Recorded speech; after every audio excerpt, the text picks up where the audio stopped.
La parole est à monsieur Sébastien Jumel pour le groupe GDR. Présidente, ministre, sur la réforme des retraites, les Français attendent un vrai vote à l'Assemblée. Pas de blabla, pas de combine. On n'en veut plus de vous, on n'en peut plus de vous. Juste un vote. Or, depuis janvier, vous mobilisez toute la gamme des artifices de procédure en allant gratter les fonds de tiroir pour corseter le débat, pour empêcher la voix de ceux qui sont opposés à votre projet d'impôt sur la vie, pour empêcher qu'un vote ne vienne balayer ce texte ni justifié et peu défendable. Vous avez gagné du temps. Vous avez tenté de discréditer votre opposition parce que vous n'aimez pas la contradiction, vous n'aimez pas le débat, vous n'aimez pas la démocratie, vous rêvez même de supprimer les contre-pouvoirs. Vous avez refusé un vote pour ne pas le perdre avec le 49.3.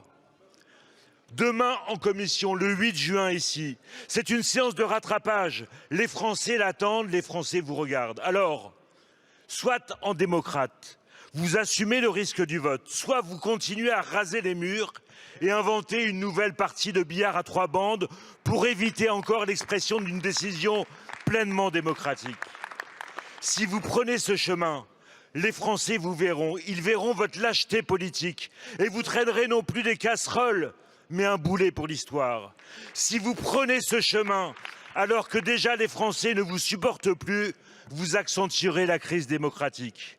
Nous vous invitons, nous le groupe communiste, solennellement à laisser se dérouler pleinement l'examen de cette loi en rappelant que jamais un gouvernement, aucune majorité ne s'est réfugié derrière l'article 40 d'une proposition de loi d'un groupe dans sa journée d'initiative parlementaire. Ne prenez pas 2 ans de vie aux Français en vous cachant derrière cet article comme vous l'avez déjà fait derrière le 49.3. Je vous remercie. La parole est à monsieur Olivier Dussopt, ministre du Travail, du Plein Emploi et de l'Insertion. Merci Madame la Présidente. Monsieur le député Jumel, permettez-moi d'abord de ne pas préjuger du débat qui se déroulera en commission sur la proposition de loi ni de la suite de l'examen de ce texte. J'ai dit tout à l'heure en réponse à un premier intervenant qu'à nos yeux, aux yeux du gouvernement, cette proposition de loi crée manifestement une charge très forte sur les finances publiques à hauteur de 15 milliards d'euros, ce qui à notre sens justifie de son irrecevabilité et de son caractère inconstitutionnel. Pardonnez-moi. Mais je voudrais, monsieur le député, si vous me le permettez, pointer 2 contradictions dans la question que vous avez posée. La première, monsieur le député, vous nous dites faire droit à la Constitution serait avoir recours à des subterfuges constitutionnels et gagner du temps. En réalité, vous avez dit fond de tiroir, je vous le confirme. En réalité, monsieur le député, qui, dans cet hémicycle, là, pendant tout le débat sur la réforme des retraites, fait le pari de l'obstruction et du ralentissement du débat? Qui a déposé 20 000 amendements? Les 20 000 amendements venaient de la NUPES.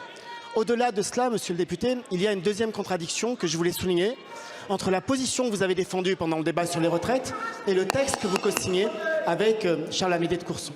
Vous avez, pendant tout ce débat, défendu dans l'hémicycle une position qui consistait à défendre la retraite à 60 ans. Vous signez une loi, là, une proposition de loi qui garde la retraite à 62 ans. Vous avez fait campagne, monsieur le député. Vous vous êtes mobilisé pour défendre les régimes spéciaux. Vous signez une proposition de loi qui maintient la fermeture des régimes spéciaux. C'est une contradiction et finalement une forme de reniement. Bon, merci, monsieur le ministre. Monsieur le député, 2 secondes. L'article 40, vu par le gouvernement, c'est l'article des 40 voleurs des 2 points, des 2 ans de vie qu'ils veulent voler aux Français. Je vous remercie.